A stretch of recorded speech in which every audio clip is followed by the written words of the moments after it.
Le PDG millionnaire a payé une femme sans abri pour lui donner un héritier, mais il n'imaginait pas qu'elle aurait une fille. Thibaut Moreau n'était pas simplement un homme influent à Paris. Il était le visage du pouvoir discret, de la réussite silencieuse, de ces fortunes façonnées loin des projecteurs mais omniprésentes dans les décisions qui modelaient le monde moderne. À 39 ans, il avait bâti un empire technologique sans précédent, racheté des entreprises sur 3 continents et imposé son style. Rigueur absolue, contrôle total, émotion bannie. Rien n'était laissé au hasard. Pas les négociations, pas les partenariats, pas même ses heures de sommeil calculées comme une donnée stratégique. Ses journées commençaient toujours à 6 heures précises, dans son appartement du 6e arrondissement, face au jardin du Luxembourg. Il enchaînait les réunions avec une précision mécanique. Son bureau, au dernier étage d'une tour de verre dans le quartier de la Défense, ressemblait davantage à une salle de commandement qu'à un espace de travail. Aucun objet personnel, juste des écrans, des graphiques, des prévisions. Pas de place pour le superflu, pas de place non plus pour les liens humains profonds. Cela, Thibaut l'avait appris à ses dépens. Son divorce, prononcé 6 mois plus tôt, avait été rapide, glacial, exécuté comme une opération chirurgicale. Son ex-femme, Alice, une galeriste connue du Marais, avait quitté le mariage en déclarant qu'elle n'en pouvait plus d'être spectatrice d'une vie vidée de sens. Il n'avait pas réagi. Pas une colère, pas une larme, rien. Thibaut n'avait pas contesté une seule condition. Il avait signé, payé, tourné la page. Mais un détail avait laissé une brèche, un point que ni les avocats, ni les notaires, ni même lui, n'avaient su anesthésier, l'absence d'enfant. Il n'avait jamais voulu d'attache, mais maintenant qu'il voyait son entourage fonder des familles, transmettre des valeurs, construire des liens au-delà du chiffre d'affaires, un manque silencieux s'était immiscé dans ses pensées. Non pas un besoin affectif, il s'en persuadait. Plutôt une nécessité logique, assurer un héritage, transmettre son nom, former un successeur. Pas une famille, mais une continuité, une descendance choisie, façonnée selon ses principes. Un héritier, rien de plus. C'est dans cet état d'esprit qu'il avait réuni ses conseillers personnels au cours d'un dîner discret, dans un salon privé d'un hôtel de l'avenue Montaigne.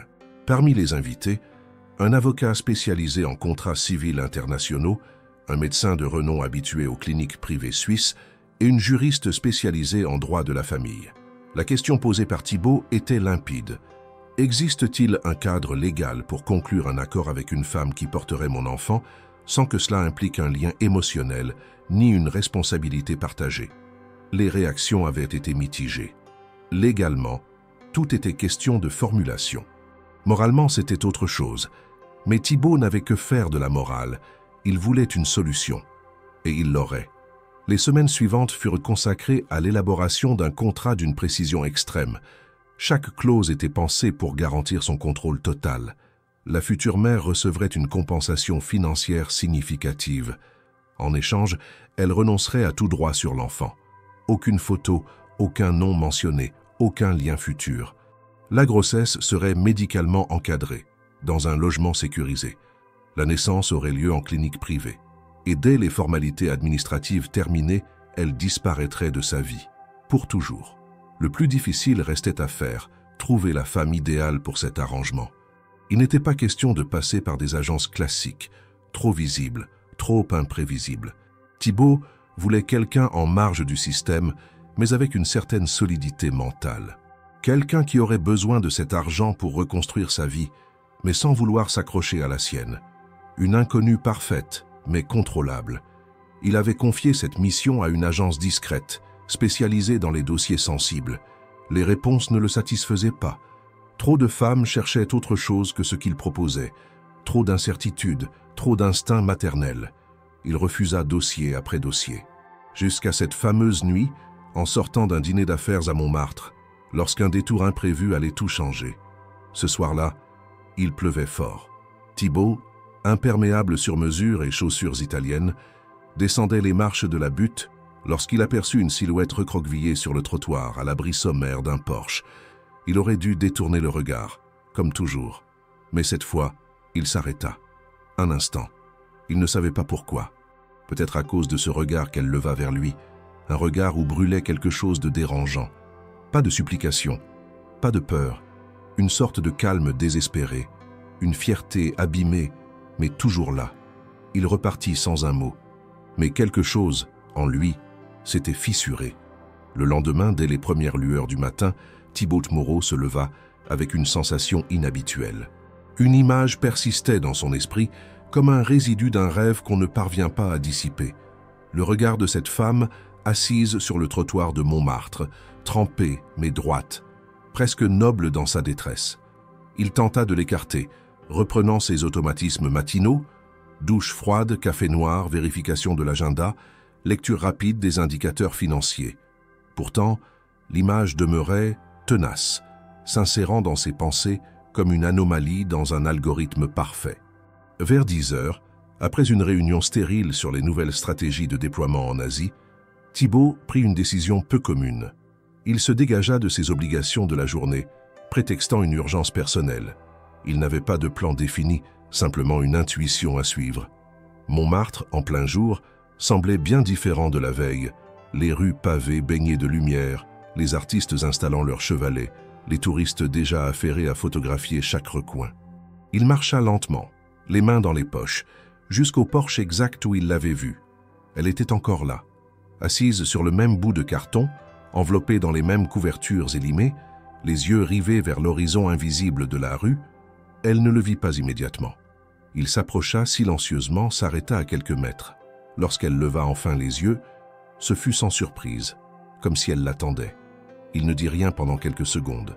Puis, contre toute attente, il s'accroupit devant elle. « Vous êtes encore là », dit-il simplement. Elle pencha légèrement la tête, l'observant sans ciller.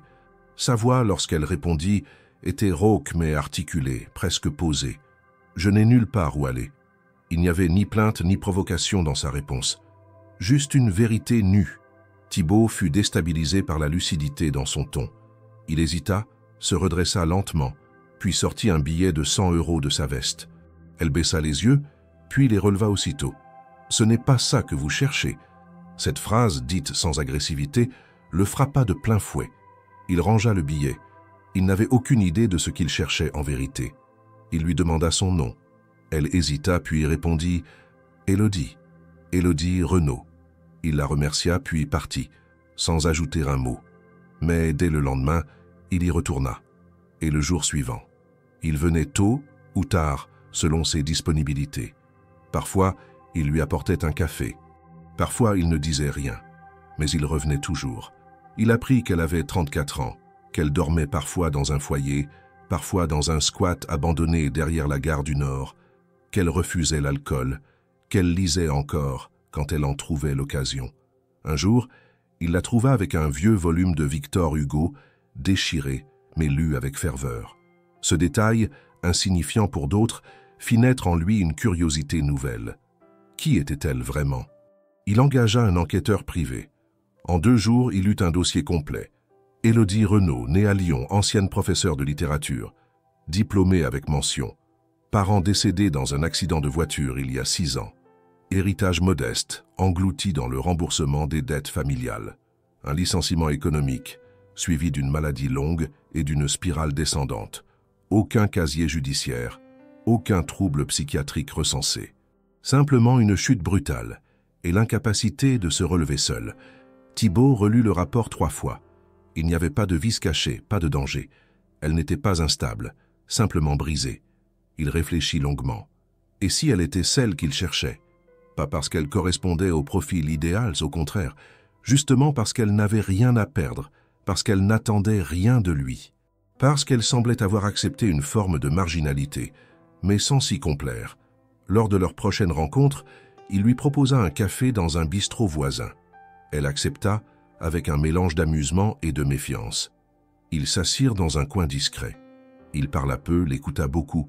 Elle parlait avec une clarté étonnante, sans chercher à attendrir ni à provoquer. Elle lui raconta sa vie sans phare, comme on récite un poème appris dans l'adversité. Il l'écouta, fasciné par la cohérence du désastre. Pas une plainte, pas une larme, seulement des faits. Puis, sans détour, il aborda sa proposition. Un accord. Elle porterait son enfant. En échange, une somme importante lui serait versée. Il souligna les conditions. Un encadrement médical strict, un logement privé, aucun lien futur avec l'enfant. Tout serait contractuel. Elle pouvait réfléchir. Elle devait réfléchir. Élodie le fixa longuement. Elle ne sembla ni choquée ni outrée. Simplement intriguée. Elle demanda qu'on lui donne le temps de lire le contrat. Il accepta. Elle repartit avec un dossier sous le bras, plus épais que ses maigres possessions. Les jours suivants furent silencieux. Thibault attendait, étrangement nerveux. Lorsqu'elle le rappela enfin, sa voix était ferme. « J'ai lu, et j'ai des questions. » Ils se revirent dans un bureau neutre, au sein du cabinet d'avocats qui avait rédigé le contrat. Elle posa ses conditions, pas d'anonymat total. Elle voulait savoir où l'enfant allait grandir, quel serait son cadre. Elle ne voulait pas être une simple porteuse. Elle refusait que sa dignité soit sacrifiée à ce projet, aussi bien payé fût-il. Thibault fut surpris, mais il n'en montra rien. Il modifia certaines clauses. Elle accepta, elle signa. En sortant du cabinet, elle marcha seule jusqu'au métro. Elle tenait dans sa main le double du contrat, comme on tient un billet de loterie dont on ne sait pas encore s'il portera chance ou malheur. Thibault, quant à lui, regagna son bureau, le visage impassible. Il avait ce qu'il voulait. Enfin, c'est ce qu'il croyait. Élodie Renaud, désormais installée dans un appartement discret du 14e arrondissement, observait la ville depuis la grande baie vitrée de son nouveau salon. Le contraste avec les dernières années était brutal, presque irréel. Elle passait du froid piquant des trottoirs à un parquet chauffant, des bruits de la rue à un silence apaisant, des regards fuyants des passants à l'attention froide mais constante d'assistants engagés pour veiller à son bien-être. Le contrat, signé après plusieurs allers-retours juridiques, lui garantissait un cadre de vie confortable durant toute la grossesse, une assistance médicale de premier ordre et une somme d'argent versée en plusieurs étapes. La première, déjà créditée, couvrait bien plus que ce dont elle avait jamais disposé. Pourtant, rien de tout cela ne lui semblait vraiment réel. Les premières nuits, elle avait dormi sur le canapé, incapable de se coucher dans un lit trop moelleux, trop grand, trop propre. Elle se sentait étrangère à cette vie temporaire. Elle savait que chaque objet autour d'elle, les meubles, les draps, même la vaisselle, n'était pas là pour elle, mais pour ce qu'elle portait, pour le corps devenu précieux par la mission qu'il accomplirait. Cette prise de conscience était à la fois rassurante et douloureuse. Elle repensait souvent à ce qu'elle avait été. Il n'y avait pas si longtemps, elle enseignait à des adolescents le pouvoir des mots, la beauté des classiques, l'importance du doute. Elle aimait ce métier. Elle aimait voir les yeux d'un élève s'allumer lorsqu'un vers de Baudelaire ou une page de Camus parvenait à briser la carapace de l'indifférence adolescente. Elle avait cru un temps que la culture pouvait sauver. Puis la vie s'était chargée de démontrer le contraire. La mort brutale de ses parents dans un accident de voiture sur une route de campagne avait marqué le début de sa chute. Elle avait alors 30 ans, vivait encore à Lyon et pensait que le pire de la vie était derrière elle. Mais en quelques mois, elle dut organiser les obsèques, liquider les maigres biens, faire face à des dettes contractées à son insu par son père malade, tout en continuant à enseigner comme si de rien n'était. Elle tint bon, jusqu'au moment où son corps, à son tour, se déroba. Un diagnostic de maladie auto-immune l'obligea à cesser le travail temporairement. Son contrat ne fut pas renouvelé. De Lyon à Paris, il n'y eut pas de saut dramatique, seulement une lente glissade. Un ami l'hébergea un temps, puis s'éloigna.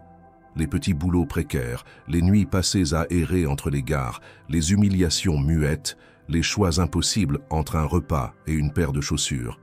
Tout cela formait une suite d'événements sans grand fracas, mais d'une violence silencieuse, jusqu'à ce qu'elle devienne invisible. Une silhouette dans un coin d'escalier, une ombre sous un porche. Thibault Moreau ne savait qu'une partie de tout cela. Il connaissait les grandes lignes, les faits, pas les détails, pas les douleurs minuscules. Il ne demandait rien de plus. Depuis la signature du contrat, ses interactions avec Élodie étaient strictement professionnelles. Il avait délégué les suivis médicaux à une clinique privée à Neuilly-sur-Seine, désigné un assistant pour les démarches administratives et restait informé à travers des rapports réguliers. Lorsqu'il se présentait à l'appartement, c'était bref, poli, presque clinique. La première échographie se déroula dans une pièce lumineuse aux murs couleur ivoire. Le médecin, habitué à ce genre de situation, fit preuve d'une bienveillance feinte, standardisée. Élodie, allongée sur la table d'examen, fixait l'écran sans vraiment le voir. Lorsqu'elle entendit pour la première fois le battement cardiaque du fœtus, un son sourd, régulier, presque autoritaire, elle sentit quelque chose se contracter en elle. Ce n'était pas de l'amour, pas encore, mais une présence, une réalité qui la dépassait. Thibaut, assis en retrait, ne dit rien. Il se leva à la fin, serra la main du médecin, adressa un signe bref à Élodie et sortit. Dans l'ascenseur, il se sentit étrangement oppressé. Il aurait dû se sentir satisfait. Tout se déroulait selon le plan. Et pourtant, une inquiétude sourde le gagnait. Cette femme, si différente de celle qu'il fréquentait habituellement, n'était pas docile. Elle acceptait l'accord, mais à sa manière. Elle ne cherchait pas à se rapprocher, ni à se rebeller. Elle évoluait dans une zone grise, et c'est cela qui le dérangeait.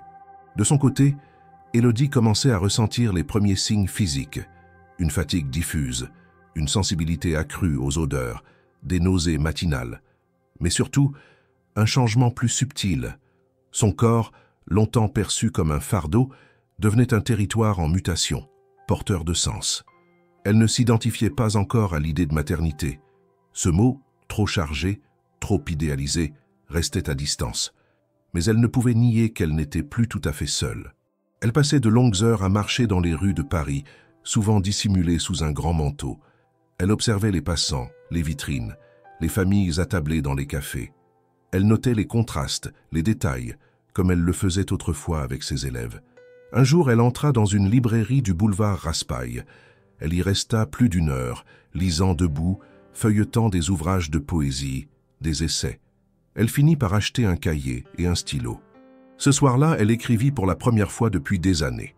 Non pas une lettre ni un journal, juste des fragments, des mots pour elle-même. Thibaut, quant à lui, reprenait le cours de ses affaires avec une rigueur renouvelée. Il voyageait beaucoup, multipliant les conférences, les lancements de produits, les rencontres avec des investisseurs. Mais chaque soir, il recevait un bref compte-rendu de l'état de santé d'Élodie. Il ne répondait jamais, mais lisait chaque ligne. Le fait que tout se déroule sans accroc le rassurait. Pourtant, il se surprenait à penser à elle, à se demander ce qu'elle faisait de ses journées, ce qu'elle pensait. Un soir, il la vit par hasard. Il revenait d'un dîner avec des partenaires étrangers, lorsqu'il la croisa à quelques rues de son appartement. Elle marchait, le visage partiellement couvert, le regard concentré. Il hésita à elle appeler, mais se retint. Il la suivit un instant, à distance, avant de rebrousser chemin. Ce n'était pas prévu. Rien de tout cela ne devait l'atteindre. Et pourtant, quelque chose était en train de changer. Au fil des semaines, le ventre d'Élodie s'arrondissait, silencieusement, comme un secret de plus en plus difficile à contenir. Le corps, jadis perçu comme un fardeau, prenait maintenant une place centrale dans sa vie. Chaque matin, elle se levait plus lentement, mesurait ses gestes, observait les changements infimes dans le miroir. Elle notait la tension dans les seins, les douleurs sourdes dans le bas du dos, les sautes d'humeur imprévues. Le corps ne lui appartenait plus tout à fait, et en même temps, elle n'avait jamais été aussi consciente de lui. C'était une ambivalence constante, une oscillation entre le détachement contractuel imposé par le pacte et l'intimité nouvelle imposée par la nature. Le confort de l'appartement réservé par Thibaut n'y changeait rien. Tout y était pensé pour son bien-être matériel. Un lit orthopédique, des repas équilibrés livrés quotidiennement, un suivi médical haut de gamme, des cours de préparation à la naissance dispensés à domicile, mais derrière cette façade bienveillante, Élodie ressentait un isolement croissant. Chaque visite d'infirmière, chaque bilan sanguin, chaque échographie était organisée avec une efficacité clinique, dépourvue de chaleur humaine. Elle n'était pas accompagnée, elle était surveillée. Thibaut, de son côté, s'était effacé presque complètement. Il apparaissait parfois par l'intermédiaire de ses assistants ou par des messages formels transmis par des avocats. Il n'avait pas mis les pieds dans l'appartement depuis la première visite, ni assisté aux consultations médicales suivantes. Tout semblait sous contrôle comme il l'avait souhaité. Et pourtant, ce détachement méthodique provoquait en Élodie une sensation étrange, une forme d'inquiétude difficile à formuler. Ce silence parfait ressemblait moins à une promesse de sérénité qu'à un vide impossible à ignorer. Les mois passaient, le 4e, puis le 5e. Le rythme cardiaque du bébé devenait familier, presque rassurant. Lors des examens, Élodie écoutait avec attention chaque mot du médecin, notait mentalement les termes qu'elle ne connaissait pas, posait des questions qu'elle n'aurait jamais cru poser un jour. Peu à peu, elle prenait conscience d'un lien naissant, subtil, mais réel. Ce n'était pas encore de l'amour. Ce mot lui semblait toujours inadapté. Mais c'était autre chose, une forme de responsabilité intime, une sensation de protection instinctive. Elle tentait de rester fidèle à l'accord signé. Elle se rappelait la somme promise, les clauses strictes, les limites imposées. Elle se rappelait surtout que cet enfant n'était pas censé être le sien. Et pourtant, comment séparer ce qui poussait en elle de ce qu'elle ressentait? Comment ignorer les mouvements du bébé, les petits coups donnés contre ses côtes, comme une preuve quotidienne de vie? Elle essayait de garder le contrôle, de rationaliser, mais l'illusion d'un détachement total commençait à se fissurer. Ce conflit intérieur devenait plus intense à mesure que la grossesse progressait. Dans ses promenades solitaires, elle observait les femmes enceintes, les couples dans les parcs, les enfants dans les bras de leur mère. Elle ne les enviait pas, mais elle se demandait comment elle vivait ces mois-là. Elle avait accepté un rôle précis, défini par un contrat. Mais la réalité biologique contredisait cette clarté juridique. Elle n'était pas une machine à produire un héritier. Elle était une femme porteuse d'un être qui commençait à occuper un espace bien plus grand que prévu. Un après-midi, alors qu'elle rentrait d'un rendez-vous médical, elle trouva dans sa boîte aux lettres une carte postale. Aucune adresse, aucun nom, juste quelques mots. « Tu tiens debout malgré tout, ne laisse personne te courber ». L'écriture lui semblait familière, mais elle ne parvint pas à l'identifier. Ce message inattendu, aussi bref soit-il, résonna profondément. Elle le plaça sur sa table de chevet et le relut chaque soir. Elle ne savait pas si elle devait y voir un encouragement ou un rappel. Mais il lui faisait du bien. Le personnel engagé par Thibaut continuait à fonctionner comme une horloge suisse. Les livraisons arrivaient à l'heure. Les bilans médicaux étaient envoyés sans retard. Les assistantes ne posaient jamais de questions. Leur neutralité parfaite finissait par agacer Élodie. Elle aurait préféré un peu d'imperfection, un regard humain, une parole déplacée, n'importe quoi qui puisse briser la froideur de ce système millimétré. Elle se surprenait à vouloir provoquer des réactions, à poser des questions personnelles, à chercher des signes de vie au-delà du rôle professionnel. Mais tout était verrouillé. Elle décida alors de reprendre contact avec le monde, par petites touches. Elle s'inscrivit à un groupe de parole pour femmes enceintes sous un faux nom. La première fois, elle resta silencieuse, écoutant les autres partager leurs angoisses, leurs espoirs, leurs douleurs. La deuxième fois, elle parla un peu, sans mentionner les détails de sa situation. Elle évoqua la solitude, l'ambivalence, les changements du corps. Personne ne la jugea. Elle se sentit, pour la première fois depuis longtemps, un peu moins seule. Dans les semaines suivantes, elle reprit aussi contact avec une ancienne amie de Lyon, rencontrée autrefois à la fac. Jeanne était restée dans l'enseignement, mais elle avait toujours gardé une ouverture d'esprit rare. Lorsqu'Élodie l'appela, leur échange fut d'abord hésitant. Mais rapidement, les souvenirs revinrent, les voix se détendirent. Jeanne lui proposa de venir à Paris. Elles se retrouvèrent dans un café discret, près du jardin des plantes. Jeanne ne posa pas de questions.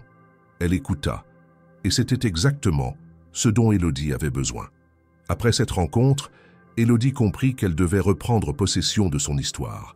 Pas pour la changer, mais pour ne pas l'oublier. Elle commença à écrire régulièrement. Non pas pour expliquer ni pour justifier, mais pour témoigner, pour garder une trace. Elle écrivait sur ses nuits d'insomnie, sur ses douleurs physiques, sur ses rêves flous, sur cet enfant qui grandissait sans nom, sans visage, mais avec une présence de plus en plus insistante. Thibaut, pendant ce temps, poursuivait sa route sans s'interroger. Ou du moins, c'est ce qu'il voulait croire.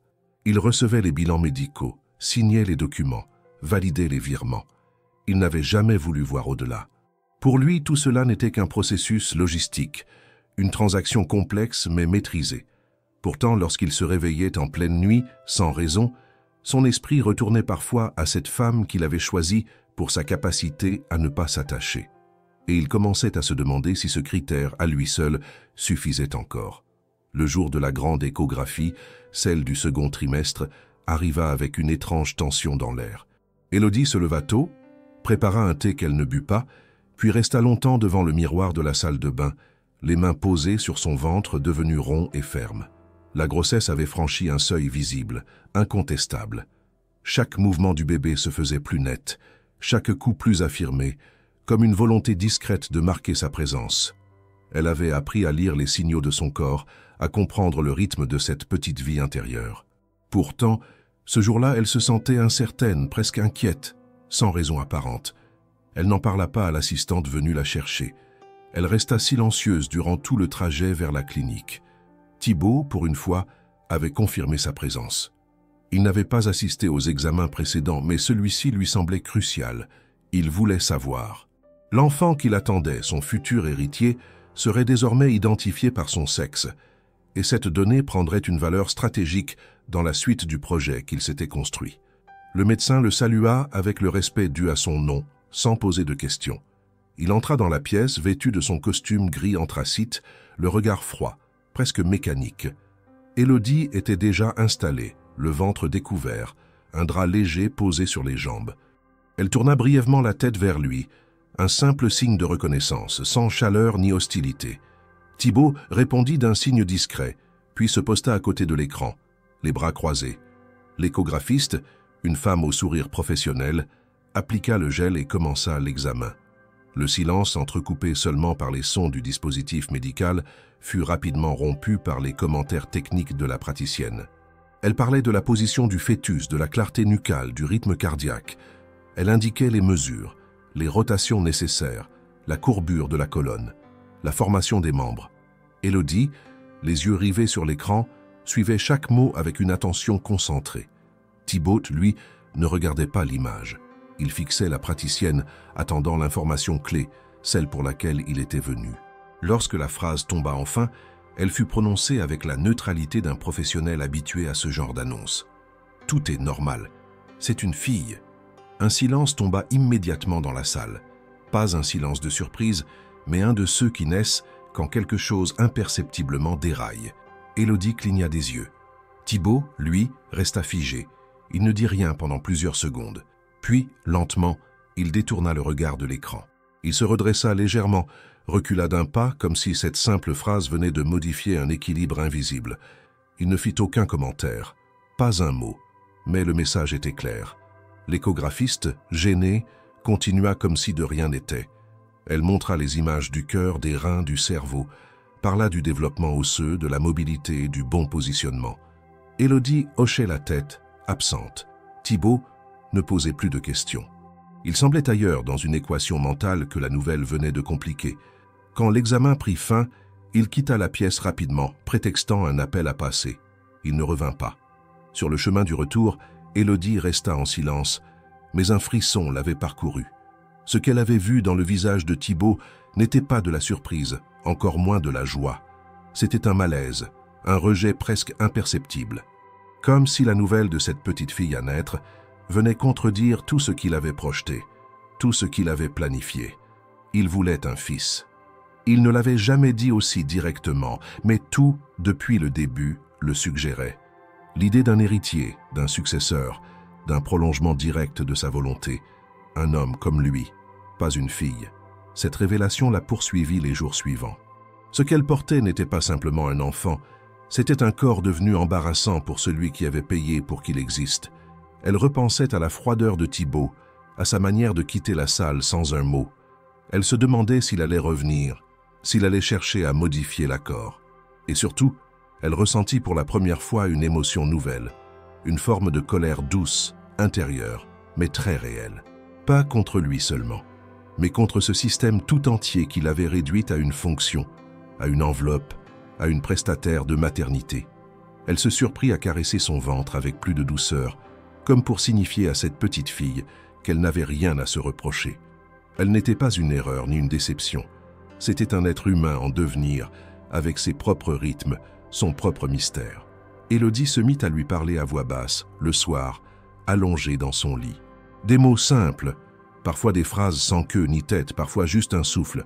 Ce n'était pas prémédité. C'était une réponse instinctive à cette absence de reconnaissance, à cette ombre qui planait depuis l'annonce. Thibaut, quant à lui, avait repris ses activités sans évoquer l'échographie. Il avait lu le rapport, certes, mais sans commentaire. Il n'avait ni félicité Élodie, ni demandé des images, ni proposé de nouveaux rendez-vous. Il s'enfermait dans le silence stratégique des hommes qui sentent leur plan vaciller. Il consultait des experts juridiques en toute discrétion. Pas pour annuler l'accord. Il savait que ce serait complexe, coûteux, public. mais pour envisager des alternatives. Il ne voulait pas d'attachement, et encore moins d'un enfant qui, dans son esprit, ne pourrait pas porter son nom au sens symbolique du terme. Cette posture l'isolait peu à peu. Ses proches collaborateurs remarquaient son humeur plus sombre, ses silences prolongés, ses sautes de tension. Lui-même se rendait compte qu'un malaise croissait, insidieusement. Il n'avait pas anticipé cette éventualité. Il s'était laissé guider par une vision rigide, presque archaïque de la succession. Une fille ne faisait pas partie de ce modèle. Et pourtant, il sentait confusément que s'accrocher à cette idée pourrait bien le mener à une impasse. De son côté, Élodie s'autorisait de plus en plus de petits gestes d'affirmation. Elle choisissait seule les vêtements de maternité, refusait certaines recommandations de l'assistante, s'inscrivait à des ateliers de yoga prénatal. Elle écrivait toujours, de plus en plus. Et dans ses textes, la petite fille qu'elle portait avait commencé à prendre un prénom. Elle n'en parla à personne, pas encore. Mais ce prénom revenait souvent dans ses pages comme un murmure persistant. Ariane. Quelques jours après l'échographie, alors que Thibaut tentait de reprendre une routine de travail normale, une réunion avec son avocat personnel bouleversa le fragile équilibre qu'il s'efforçait de maintenir.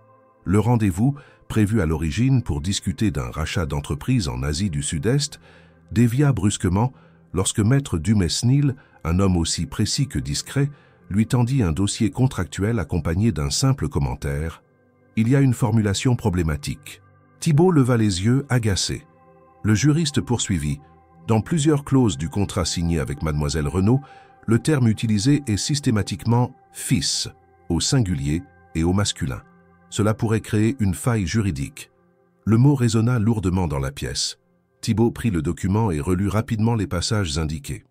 Effectivement, il était fait mention d'un héritier masculin à divers endroits, dans la définition des obligations de la mère porteuse, dans les engagements de garde, dans la clause de confidentialité post-natale. À aucun moment il n'était précisé que l'accord couvrait toute naissance, indépendamment du sexe de l'enfant. Ce détail qu'il avait ignoré ou simplement négligé prenait désormais une importance capitale. Il demanda s'il y avait un risque. Maître Dumesnil haussa légèrement les épaules, un geste rare chez lui. Ce contrat peut être interprété comme ne s'appliquant qu'à un enfant de sexe masculin. Dans un contentieux, un juge pourrait remettre en cause certains droits de garde, voire considérer l'accord comme nul. Pour Thibaut, ce fut un choc, non pas tant à cause du risque juridique, mais à cause de l'idée insupportable que ce projet parfaitement cadré puisse dévier de sa trajectoire initiale. Il avait pensé à tout, anticiper les répercussions sociales, les enjeux fiscaux, les réactions de son conseil d'administration. Mais il n'avait pas envisagé une fille. Et cette erreur d'anticipation, désormais inscrite noir sur blanc dans un contrat notarié, devenait une faiblesse, une faille, un point de rupture possible. Le soir même, il fit convoquer une réunion privée avec ses conseillers les plus proches. Certains lui suggérèrent de renégocier le contrat. D'autres, plus radicaux, envisagèrent de le contester devant les tribunaux, arguant d'une erreur de qualification ou d'un vice de consentement. Thibaut écoutait, impassible, mais au fond de lui, un malaise grandissait. Il savait que toute action judiciaire exposerait le contrat au regard public, et ce qu'il voulait à tout prix éviter, c'était justement cela, le scandale, la lumière crue des médias, les commentaires, les jugements. Pendant ce temps, Élodie continuait sa grossesse avec une régularité tranquille, mais quelque chose avait changé en elle. Depuis l'échographie, elle sentait que la nature de son rôle était en train de se transformer. Ce n'était plus simplement un corps en mission. Elle sentait en elle grandir non seulement un être, mais un lien. Elle refusait toujours d'utiliser le mot « maternité », trop chargé de promesses qu'elle n'avait pas faites. Mais elle commençait à percevoir que l'idée de se séparer de cette petite fille après la naissance deviendrait plus difficile que prévu. Le prénom Ariane, qu'elle ne prononçait que pour elle-même, s'imposait de plus en plus comme une réalité affective. Un matin, alors qu'elle lisait un article sur les droits parentaux en cas de gestation pour autrui, un détail attira son attention. Le texte faisait mention des interprétations possibles des contrats de GPA en France, surtout lorsqu'il s'agissait d'arrangements privés, non validés par une instance judiciaire. Élodie sentit son cœur se serrer. Elle relut son propre contrat, dans lequel elle n'avait jusque-là vu qu'un carcan à respecter, et pour la première fois, elle y chercha les failles. Elle les trouva. les mêmes que maître Dumenil avait relevés. Elle contacta discrètement une association de juristes spécialisés dans les droits des femmes et de l'enfant. Elle posa des questions générales sans révéler son identité. Les réponses la troublèrent. Oui, en cas de litige, un juge pourrait considérer que le contrat ne couvre pas une fille. Oui, en l'absence de cadre légal précis, la garde de l'enfant pourrait faire l'objet d'un débat. Oui, elle pourrait, si elle le souhaitait, revendiquer un lien parental. Ce qu'elle n'avait jamais envisagé auparavant devenait soudain possible. Pas certain, mais possible. Et cette possibilité agit en elle comme une graine plantée dans un sol fertile. Elle ne parla à personne de ses démarches. Pas même à Jeanne, son amie lyonnaise, devenue désormais un appui discret mais constant. Elle continua à assister aux ateliers prénatals, à écrire chaque soir, à parler doucement à Ariane. Mais dans sa tête, un nouveau scénario se dessinait. Un scénario dans lequel elle ne disparaîtrait pas après l'accouchement. Un scénario dans lequel cette fille, née d'un contrat, deviendrait aussi une fille aimée. Pas volée, pas cédée, pas effacée. Thibaut, de son côté, tentait de réorganiser le cadre de l'accord sans provoquer de réaction chez Élodie. Il proposa, par l'intermédiaire de son avocat, une série d'avenants au contrat, censés mettre à jour certains termes techniques. Elle les lut, les analysa et refusa de les signer. Elle ne donna aucune explication. Ce refus sec, poli mais ferme, alarma Thibaut plus qu'il ne l'aurait admis. Il comprit que quelque chose lui échappait, et cette perte de contrôle, aussi minime soit-elle, était inacceptable. Il décida alors de la convoquer pour une discussion directe. Ce serait la première fois depuis des mois qu'ils se retrouveraient en face à face, sans intermédiaire. Il exigea que cela se passe dans un bureau neutre, avec leurs avocats présents. Lorsqu'elle entra dans la pièce, il la salua froidement. Elle répondit par un regard calme mais chargé d'une détermination nouvelle. La conversation fut tendue. Thibaut parla de clarté juridique, de sécurisation des termes, de la nécessité de renforcer l'accord pour éviter toute ambiguïté. Élodie écouta sans l'interrompre, puis elle déclara simplement « Vous ne pouvez pas planifier un être humain comme une transaction ».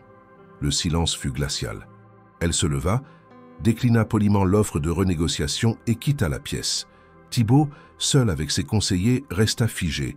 Pour la première fois, il sentit que ce qu'il avait conçu comme un plan sans faille était en train de se désagréger, non pas sous la pression de l'extérieur, mais de l'intérieur. La femme qu'il avait choisie pour sa capacité supposée à ne pas s'attacher devenait désormais le point d'ancrage d'un lien qu'il ne contrôlait plus. Et l'enfant qu'il attendait, loin d'être une simple extension de sa volonté, devenait une inconnue redoutable, une vie en devenir qui pourrait lui échapper. La tension née de la tentative de modification du contrat ne fit que croître au fil des jours. Élodie, après avoir quitté cette réunion glaciale avec Thibaut et ses avocats, ne retourna pas immédiatement à l'appartement. Elle marcha pendant des heures dans les rues de Paris, traversant des quartiers familiers et d'autres oubliés, jusqu'à ce que la fatigue la contraigne à s'asseoir sur un banc près du canal Saint-Martin. Elle savait désormais que rien ne serait simple. Le masque avait été levé. L'homme qu'elle avait cru capable d'honorer l'accord sans en détourner les règles venait de montrer un visage qu'elle connaissait bien, celui de ceux qui croient que tout peut être acheté, modifié, contrôlé. Ce jour-là, elle prit une décision qu'elle savait irréversible. Elle n'était plus simplement une femme enceinte sous contrat. Elle était la mère en devenir d'une enfant que l'on tentait de lui arracher avant même sa naissance. Et cet enfant, elle n'était pas prête à la livrer sans résistance. Elle rentra tard, refusa les repas préparés et passa la nuit à écrire. Pas des fragments comme auparavant, mais un texte structuré, un manifeste intime dans lequel elle posait des limites claires. Elle n'avait plus peur. Elle savait que l'argent n'effacerait pas son instinct, ni les mois de silence où elle avait senti cette vie grandir en elle. Le lendemain, elle contacta l'association juridique avec laquelle elle avait eu un premier échange anonyme. Cette fois, elle donna son vrai nom. Elle expliqua toute la situation, transmit le contrat, les échanges récents, les avenants refusés. En quelques jours, un avocat fut désigné pour la représenter. Un jeune professionnel au regard vif nommé Maître Louvel. Il lut le dossier avec attention, puis lui déclara simplement « Vous êtes dans votre droit ». Ce fut suffisant pour qu'Élodie se sente moins seule. Thibaut, de son côté, tenta d'abord de contenir la situation par des moyens indirects. Il envoya son avocat proposer de nouveaux avantages financiers, suggéra une clause de médiation, fit même parvenir une lettre manuscrite dans laquelle il évoquait la stabilité future de l'enfant. Mais Élodie ne répondit à rien. Elle avait cessé de jouer le jeu de la neutralité. Désormais, elle assumait une position claire. Si nécessaire, elle irait au tribunal.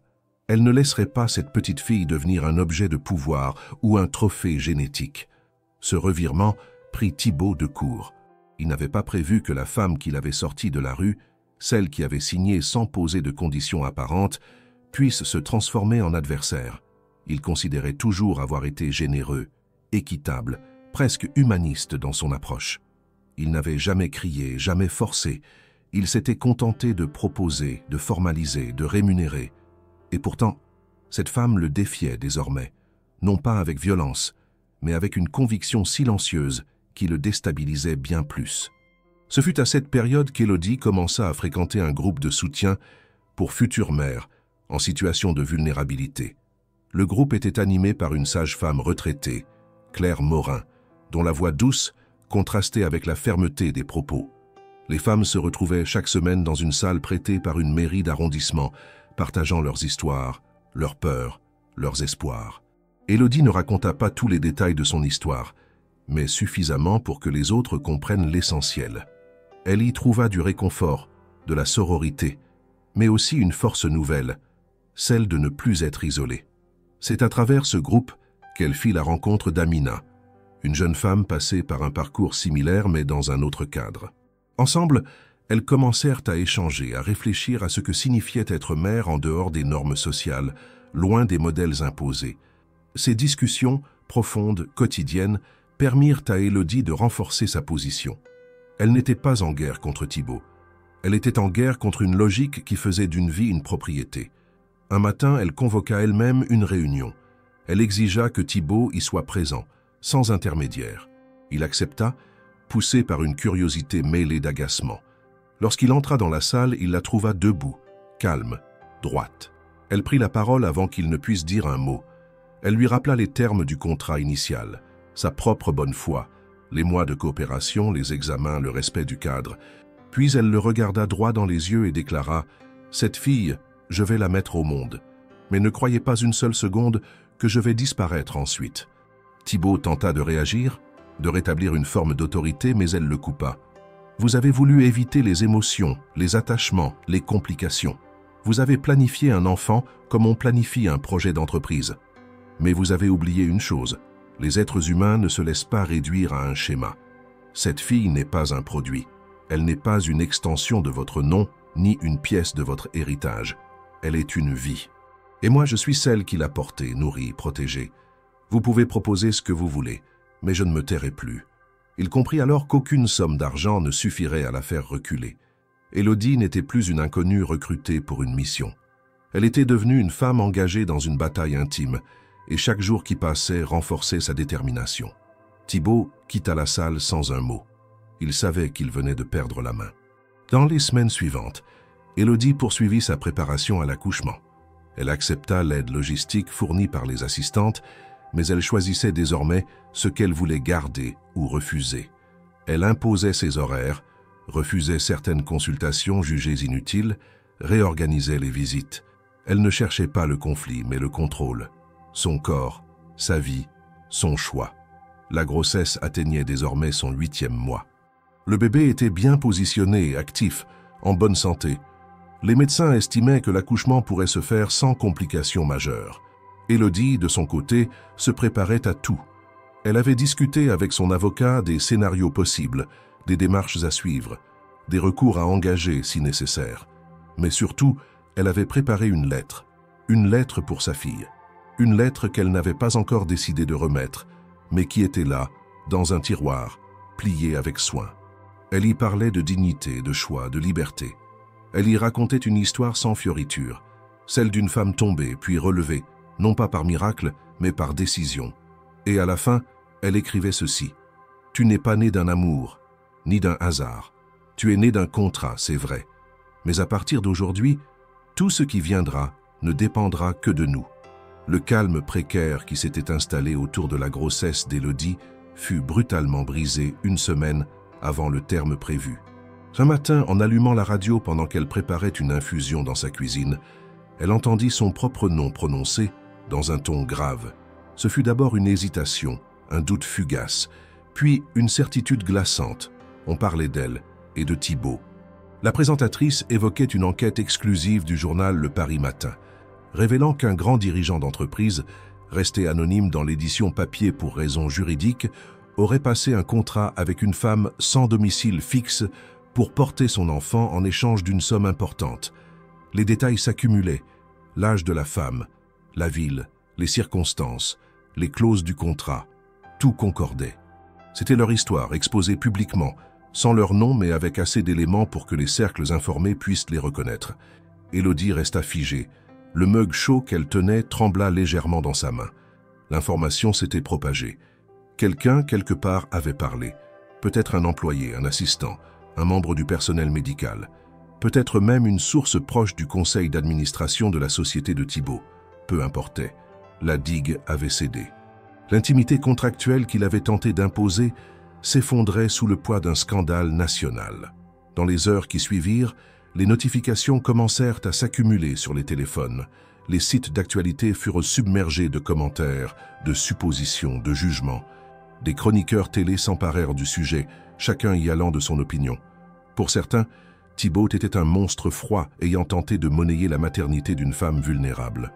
Pour d'autres, Élodie apparaissait soit comme une victime exploitée, soit comme une opportuniste ayant accepté de l'argent pour un acte sacré.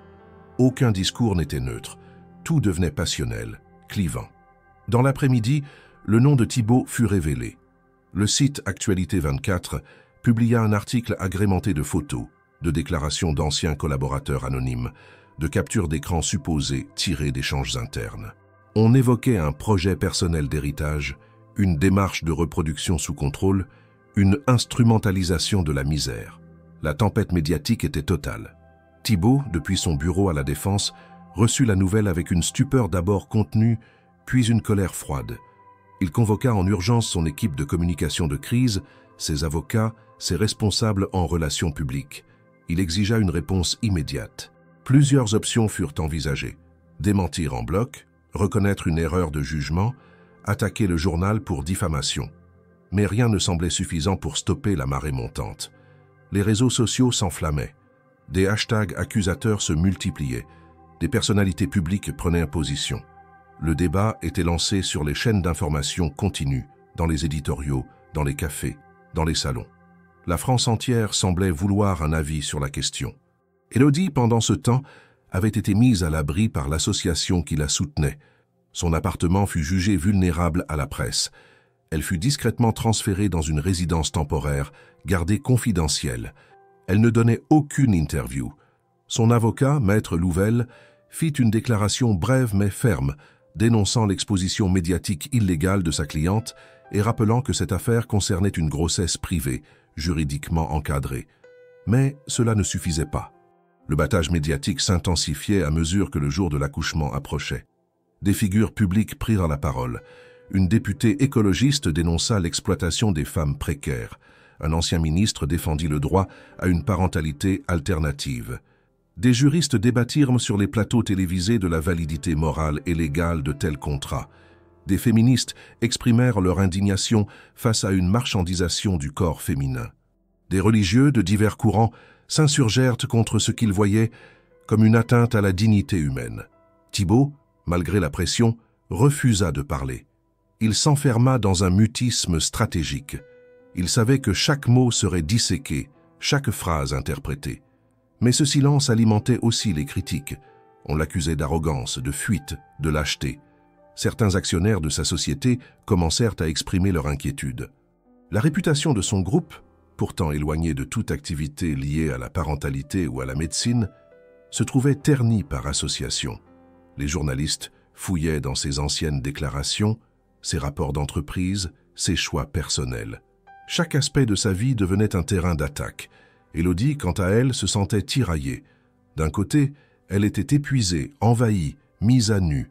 De l'autre, elle découvrait une forme de pouvoir qu'elle n'avait jamais connue.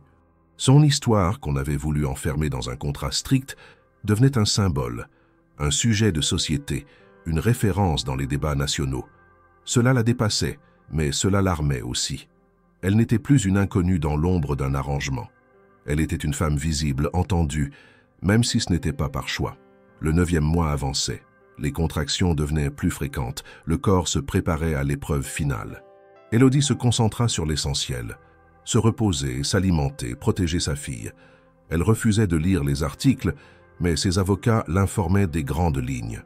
Elle savait que Thibault souffrait dans les médias, que son image s'effondrait. Elle ne jubilait pas. Ce n'était pas une vengeance. C'était simplement une conséquence. Une nuit, alors qu'elle peinait à trouver le sommeil, elle alluma la télévision par réflexe. Une rediffusion d'un débat passait sur une chaîne d'information. Elle reconnut l'un des intervenants, un sociologue qu'elle avait étudié dans sa jeunesse. Il parlait de la parentalité comme d'un acte de responsabilité, pas de possession. Il disait que ce qui construisait une famille n'était ni le sang, ni l'argent, ni le nom, mais l'engagement. Élodie éteignit l'écran, les larmes aux yeux. Ce qu'elle ressentait depuis des semaines, quelqu'un venait de le formuler à haute voix. Thibault, de son côté, fit enfin un geste inattendu.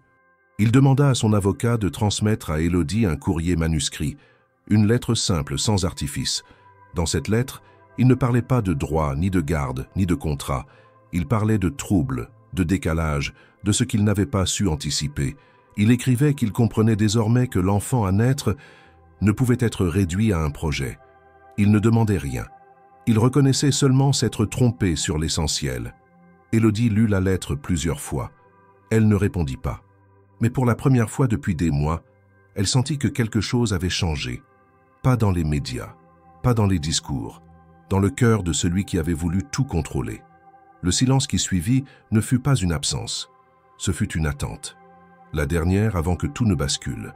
Le calme qui succéda à l'envoi de la lettre de Thibault n'effaça pas l'agitation ambiante, mais il créa une faille, un espace de silence entre deux combats. Élodie avait reçu la lettre dans une enveloppe simple, sans en-tête, sans mention de l'expéditeur. Elle n'avait pas reconnu immédiatement l'écriture, mais les mots, eux, portèrent la marque d'un homme en train de vaciller. Il n'y avait pas de supériorité dans le ton, pas de défense stratégique, juste un aveu de décalage. Un homme écrivant qu'il avait tenté de prévoir l'imprévisible, d'acheter l'incontrôlable, et que cette tentative l'avait mené dans une impasse. Elle n'avait pas répondu. Elle en avait été troublée, touchée même, mais elle refusait encore de s'abandonner à une lecture sentimentale de ce revirement. Elle savait trop bien comment la logique du pouvoir fonctionnait, comment la culpabilité pouvait se travestir en noblesse. Elle avait porté seule cette grossesse pendant 9 mois. Elle s'était relevée sans lui. Elle s'était opposée sans trembler. Rien dans ce parcours ne dépendait de son regard. Quelques jours après cette lettre, alors que l'échéance de l'accouchement devenait imminente, Élodie fit du tri dans ses affaires.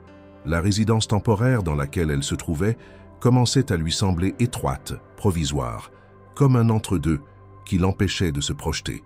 Elle ouvrit une valise qu'elle n'avait pas touchée depuis son arrivée. À l'intérieur, des vêtements, quelques livres, des carnets remplis de notes et une pile de lettres inachevées, certaines griffonnées à la hâte, d'autres soigneusement rédigées puis abandonnées. Parmi elles, une lettre qu'elle avait écrite à Thibault plusieurs mois auparavant qu'elle n'avait jamais envoyée. Cette lettre avait été rédigée peu après son installation dans l'appartement du 14e arrondissement, à une époque où elle tentait encore de comprendre ce qui lui arrivait. Elle n'était pas une demande, ni une confession. C'était un portrait, un fragment de mémoire, un regard tendu vers un homme qu'elle ne connaissait pas vraiment.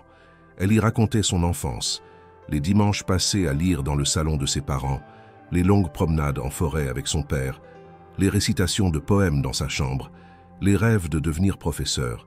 Elle parlait de ce que signifiait perdre, pas seulement ses parents ou son travail, mais l'image que l'on a de soi. Elle parlait aussi du courage, celui de continuer même sans public, même sans projet. Sans réfléchir davantage, elle glissa la lettre dans une enveloppe, l'adressa à Thibault Moreau et la remit à son avocat avec une simple consigne. « Donnez-lui quand vous jugerez que c'est le bon moment. » Elle ne pensait pas qu'il la lirait, mais elle voulait que ces mots existent, quelque part. Maître Louvel respecta sa promesse.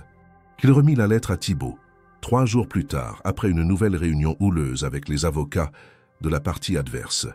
Thibault, assailli par les médias, délaissé par certains de ses alliés et tourmenté par une culpabilité qu'il peinait à nommer, ouvrit l'enveloppe tard le soir dans son bureau déserté.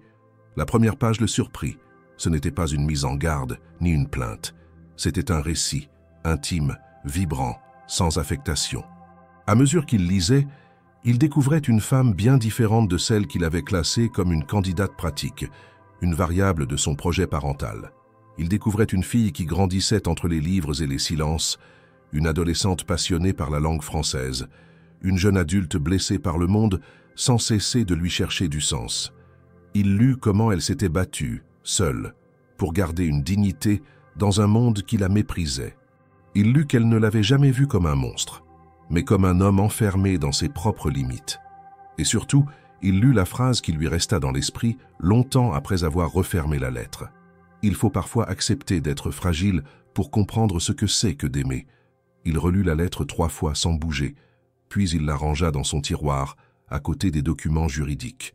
Mais c'était trop tard. Les mots avaient fissuré quelque chose en lui. Dans les jours qui suivirent, Thibault s'isola. Il se rendait au travail sans interagir avec ses équipes, refusait les invitations, restait silencieux lors des réunions. Il annula sa participation à une conférence à New York.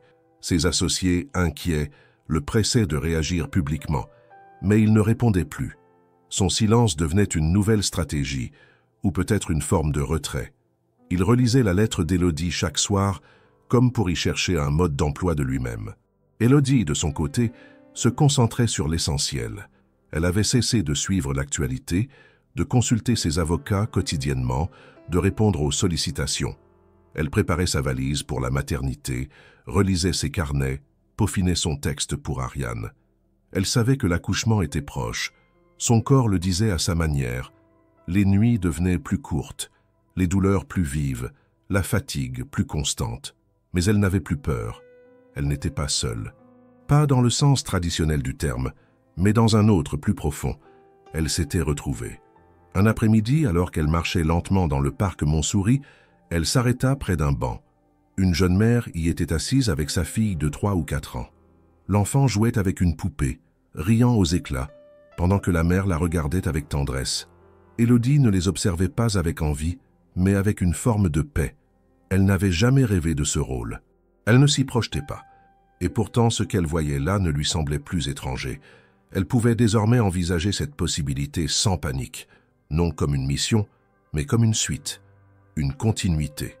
Thibault, un soir, relut la lettre une dernière fois. Puis il prit un stylo et écrivit quelques mots en bas de la page. « Je ne sais pas encore aimer, mais je peux apprendre. » Il referma l'enveloppe, la rangea dans sa mallette et décida qu'il serait présent le jour de la naissance.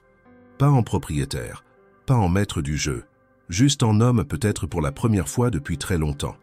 Lorsque la date d'accouchement fut fixée par la clinique, les avocats de Thibault anticipèrent une formalisation immédiate de la garde, espérant que l'arrivée de l'enfant permettrait de rétablir une forme de contrôle.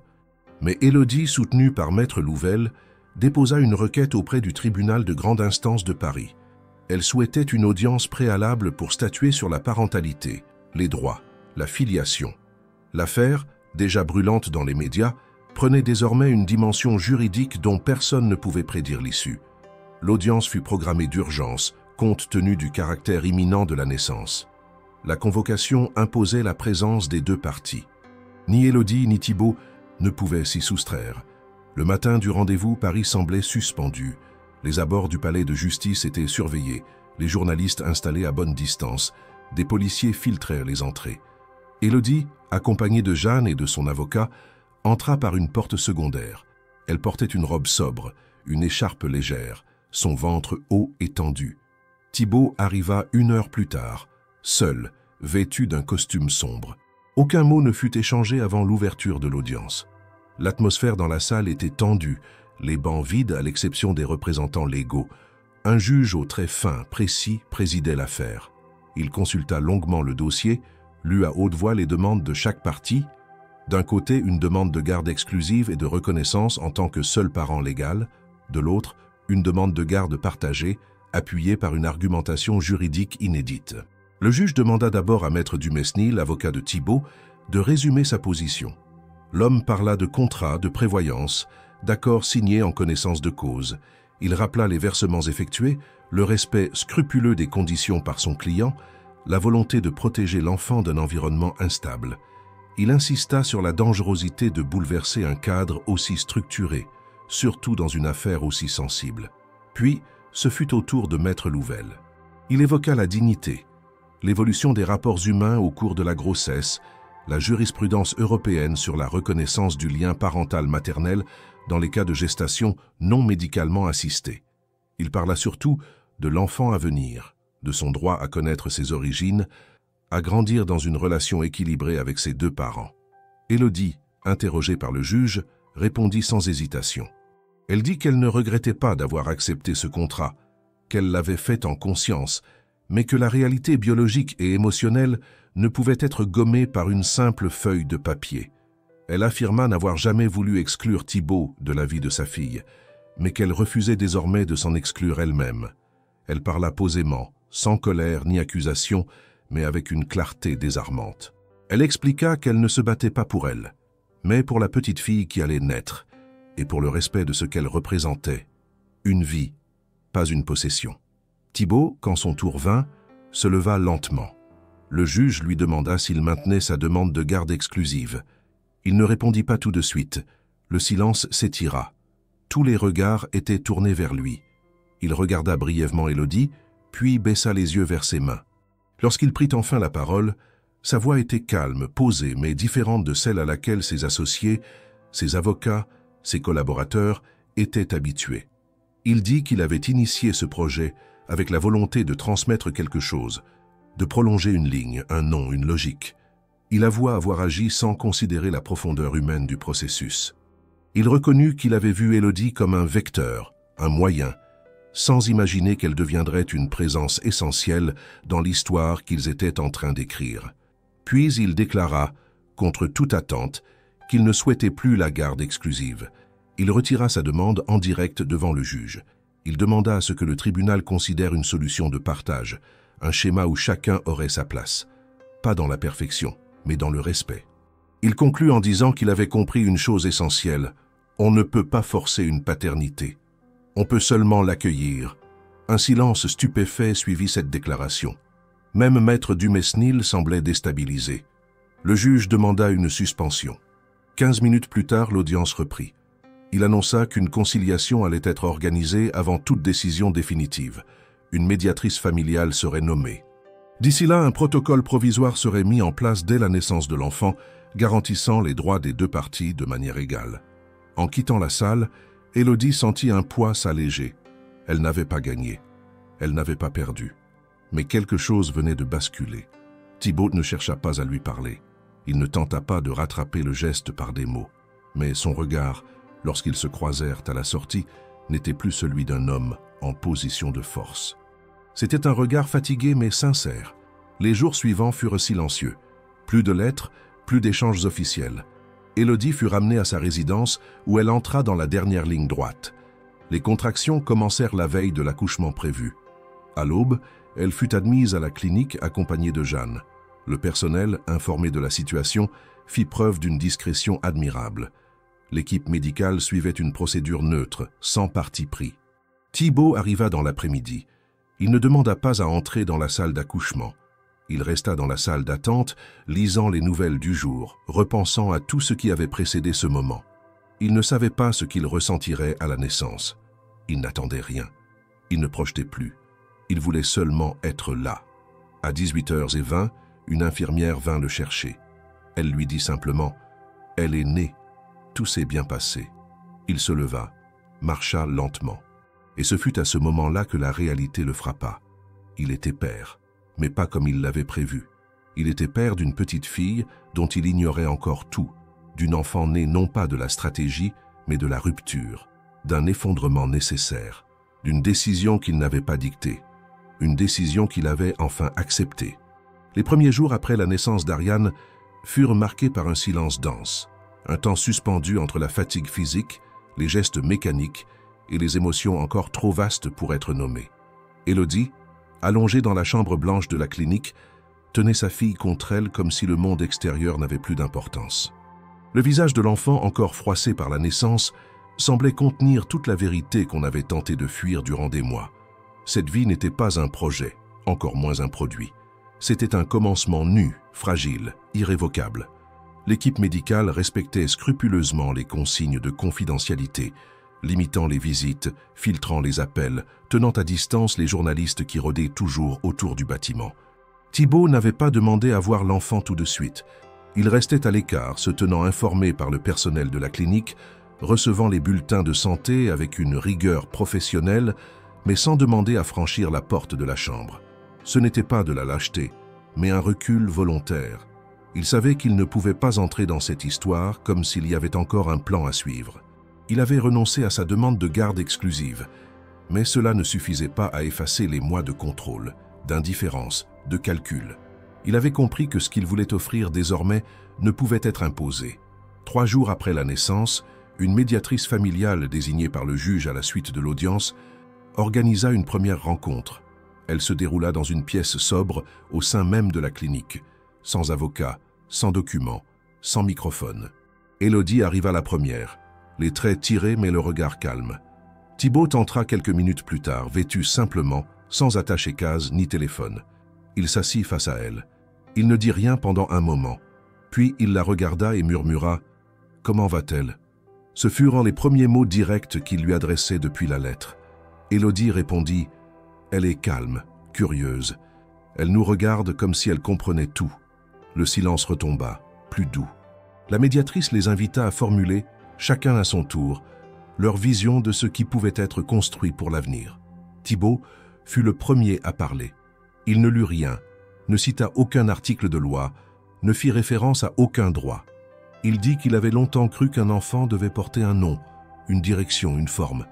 Il expliqua que l'idée de transmettre n'avait pas été pour lui un geste d'amour, mais de survie. Il reconnut que cette peur de disparaître sans laisser de traces avait dicté des décisions égoïstes. Et il conclut en disant qu'il n'était pas prêt à être le père qu'il avait projeté, mais qu'il voulait essayer d'être autre chose si Élodie l'y autorisait. Puis ce fut à elle de parler. Elle déclara qu'elle ne savait pas ce que serait l'avenir, mais qu'elle refusait que sa fille grandisse dans une structure de pouvoir ou de méfiance. Elle voulait un cadre de liberté, d'écoute, de dignité. Elle proposa un accord clair, une coparentalité sans hiérarchie, où chacun aurait sa place, mais dans un respect absolu de l'équilibre de l'enfant. Elle exigea que l'éducation d'Ariane ne soit pas un prolongement des ambitions d'un homme, ni une revanche sociale. Elle voulait une enfance pleine de douceur, de choix, de droit à l'erreur. Thibault acquiesça. Il ne discuta aucune condition. Il ne tenta pas d'ajuster les termes. Il accepta. La médiatrice nota les points principaux. Il devait être formalisé dans un document, mais le cœur de la décision était déjà acté. Il n'y aurait pas de procès. Il n'y aurait pas de gagnant. Il y aurait simplement une enfant et 2 adultes décidés à ne pas répéter les erreurs de ceux qui les avaient précédés. Dans les jours qui suivirent, Thibault visita la chambre d'Élodie pour la première fois. Elle tenait Ariane contre sa poitrine. Il s'approcha lentement, demanda la permission de la prendre dans ses bras. Élodie hocha la tête. Il s'assit, reçut la petite fille dans ses bras tremblants et la regarda longuement. Elle avait les yeux ouverts. Elle le fixait, sans peur. Il sentit alors une chose qu'il n'avait jamais connue, même lors de ses plus grandes victoires professionnelles, une forme d'abandon. Non pas une faiblesse, mais une reddition volontaire. Il comprenait désormais que tout ne devait pas lui appartenir. Le jour de la sortie de la clinique, ils quittèrent le bâtiment séparément. Élodie avait décidé de retourner à Lyon, au moins pour quelques mois, afin de retrouver ses repères, de s'entourer de visages familiers. Thibault n'objecta pas. Il proposa seulement de venir régulièrement. Elle accepta, à condition qu'il ne se présente jamais à l'improviste, qu'il respecte leur rythme, qu'il n'impose rien. Il promit. Ils signèrent un accord provisoire, validé par le tribunal, qui établissait un cadre de garde alterné évolutif. Thibault assuma les frais logistiques, mais sans droit de regard sur les décisions quotidiennes. La presse, tenue à distance par les avocats, ne reçut qu'un bref communiqué commun. L'enfant est né. Les parents ont trouvé un accord. Aucune autre déclaration ne sera faite. Cela mit fin en apparence au feuilleton médiatique, mais les spéculations continuèrent quelque temps jusqu'à ce qu'un nouveau scandale chasse le précédent. Thibault redevint une figure de l'économie discrète. Élodie sortit des radars. À Lyon, elle s'installa dans un petit appartement prêté par Jeanne. Elle retrouva des habitudes simples, cuisiner, marcher, lire à voix haute pour sa fille. Elle écrivait toujours, mais moins pour comprendre que pour transmettre. Elle préparait un recueil, non pas de souvenirs, mais de fragments, pensées, sensations, questions. Elle voulait qu'Ariane sache un jour, non pas comment elle était née, mais pourquoi elle avait été choisie. Thibaut vint une première fois 15 jours après leur installation. Il resta 1 heure. Il ne demanda rien. Il observa. Il écouta. Ariane dormait dans son berceau. Il repartit sans un mot de trop. Il revint 1 mois plus tard. Puis de nouveau. Les visites devinrent un rythme discret. Pas un calendrier, mais une présence. Un jour, Élodie lui proposa de rester pour le bain. Il accepta. Elle lui montra les gestes. Il les répéta maladroitement. Ariane éclata de rire. Et ce rire-là, plus que tout le reste, fut la première vraie promesse. Pas celle d'un avenir idéal, mais celle d'une construction possible, pierre après pierre, geste après geste, sans contrat, sans domination. Seulement avec ce qui restait quand on cessait de vouloir tout contrôler. Lyon, début du printemps. Les arbres du parc de la Tête d'Or commençaient à bourgeonner. Les passants marchaient plus lentement, comme pour savourer la lumière plus douce. Élodie, installée depuis quelques semaines dans un quartier calme de la rive gauche, redécouvrait la ville de son enfance avec une sensibilité nouvelle. Tout lui semblait à la fois familier et transformé. Rien n'avait réellement changé dans l'architecture, les cafés, les librairies qu'elle avait fréquentées autrefois. Mais elle n'était plus la même. Elle ne marchait plus dans la ville comme une ancienne habitante, mais comme une femme revenue de loin, portant dans ses bras non seulement un enfant, mais aussi l'écho d'une vie bouleversée. Ariane, à peine âgée de quelques mois, dormait paisiblement dans le landau que sa mère poussait avec lenteur. Le rythme de la ville s'accordait au leur, plus lent, plus intérieur. Élodie avait décidé de rester ici au moins 1 an. Elle voulait se reconstruire à proximité de repères anciens, mais aussi dans un environnement où Ariane pourrait grandir sans être scrutée, sans être le centre d'un débat public ou d'une bataille médiatique. Ici, personne ne posait de questions. Les gens la saluaient avec politesse, sans curiosité excessive. Elle pouvait être simplement une mère célibataire, discrète, présente, attentive. Elle avait rétabli le contact avec certains de ses anciens collègues de l'éducation nationale. Une directrice de collège lui proposa de revenir donner des cours à temps partiel, dès qu'elle le souhaiterait. Elle accepta, mais repoussa le début à la rentrée suivante. Pour l'instant, elle voulait consacrer ses journées à Ariane, mais aussi à l'écriture, à la lecture, à la lente reprise d'un quotidien stable. Elle vivait sobrement, mais dignement. L'accord signé avec Thibaut lui assurait un soutien matériel sans condition, mais elle refusait d'en faire une dépendance. Elle voulait montrer à sa fille que l'autonomie était une force, non une rupture. Les premiers mois à Lyon furent ponctués de visites régulières de Thibaut. Fidèle à sa promesse, il ne s'imposait jamais. Il prévenait, attendait confirmation. Il arrivait seul, sans assistant, sans voiture officielle, souvent en train. Il passait quelques heures, parfois une nuit à l'hôtel voisin, puis repartait. Ses visites n'avaient rien de spectaculaire. Il venait, jouait avec Ariane, apprenait à la connaître. Il ne prenait pas de décision. Il observait, il écoutait. Il faisait preuve d'une attention presque silencieuse, comme s'il cherchait encore sa place dans cette nouvelle configuration. Élodie, au départ, gardait une distance prudente.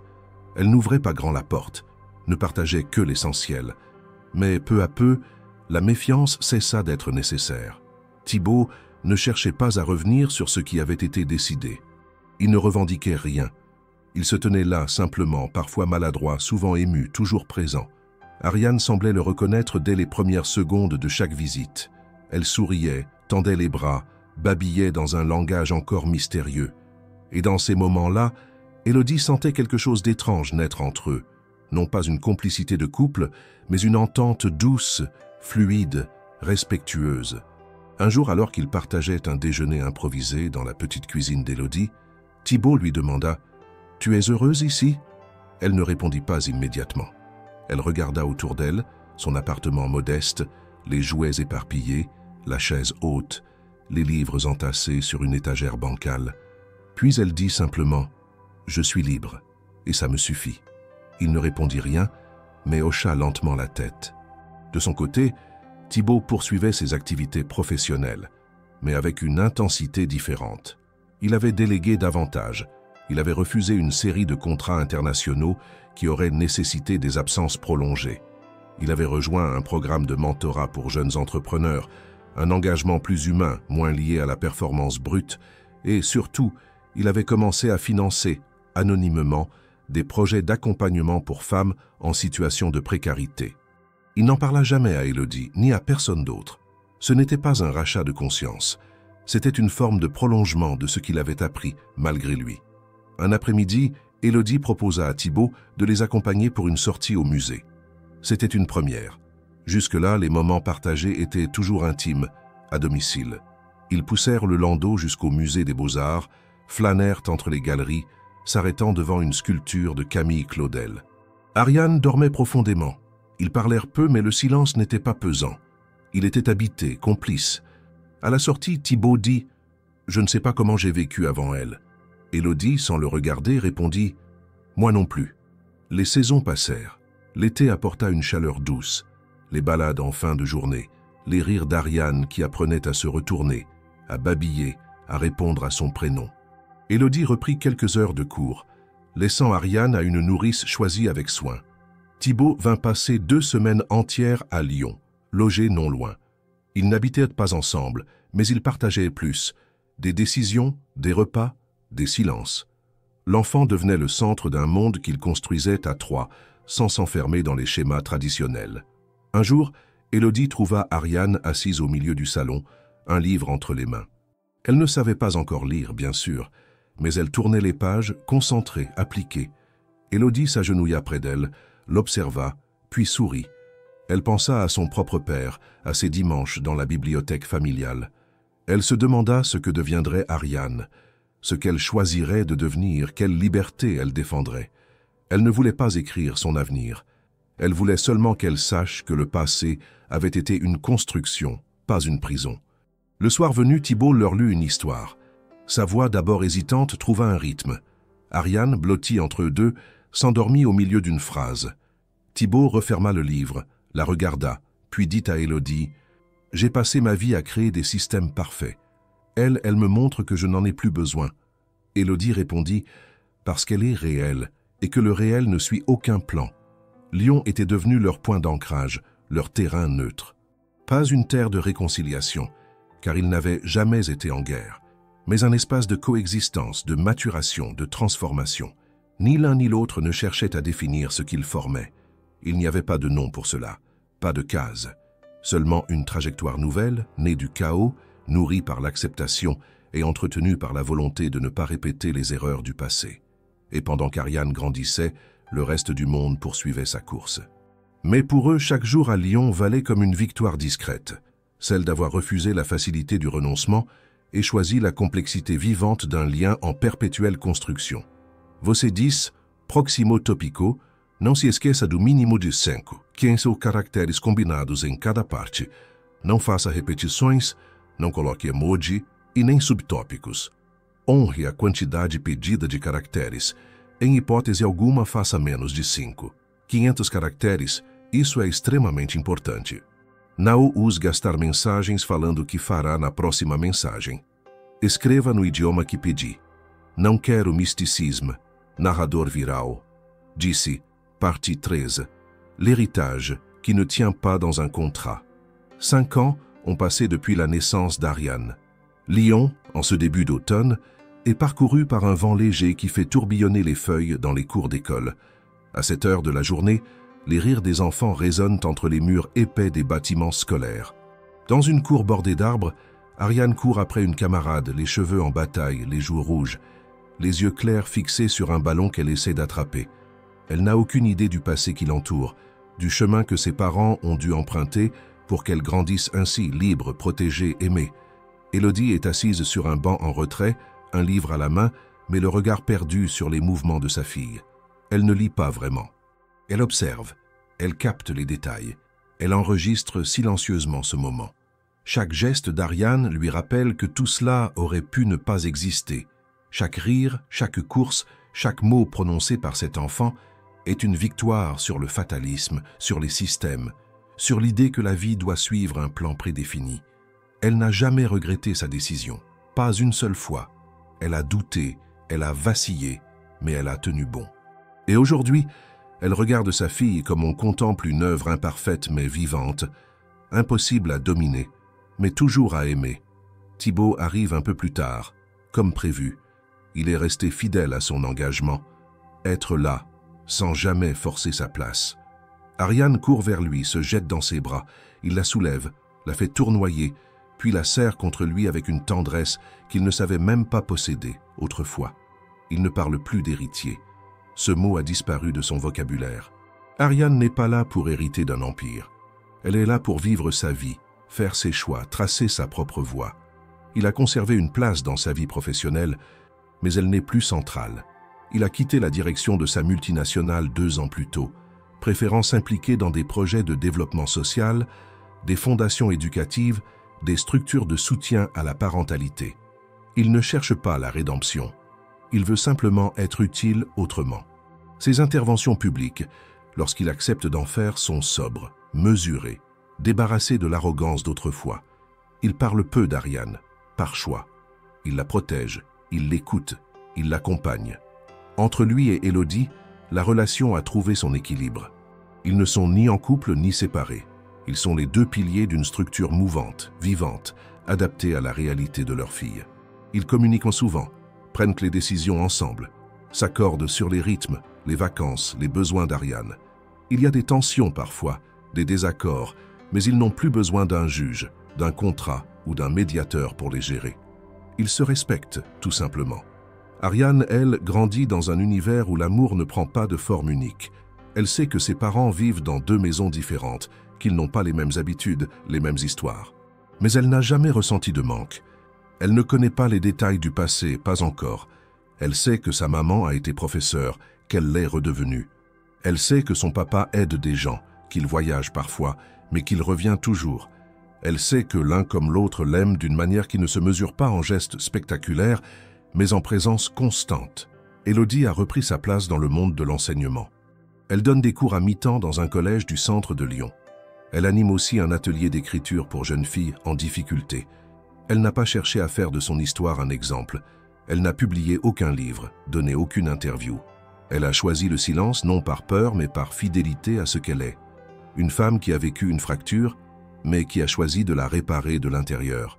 Elle continue à écrire pour elle, pour Ariane peut-être un jour. Des lettres, des récits, des réflexions. Elle ne veut pas imposer de vérité, seulement transmettre une complexité. Thibaut, de son côté, a revu ses priorités. Il a vendu certaines parts de ses entreprises, refusé des offres mirobolantes. Il vit désormais entre Paris et Lyon, dans un appartement modeste qu'il a acheté à proximité de l'école d'Ariane. Il l'emmène parfois à la bibliothèque, au théâtre, au musée. Il ne la gâte pas, ne cherche pas à compenser. Il lui offre son temps, son attention, son regard. Il ne parle plus comme un dirigeant. Il parle comme un père qui a compris que ce rôle ne se construit ni par la biologie, ni par le pouvoir, mais par la constance.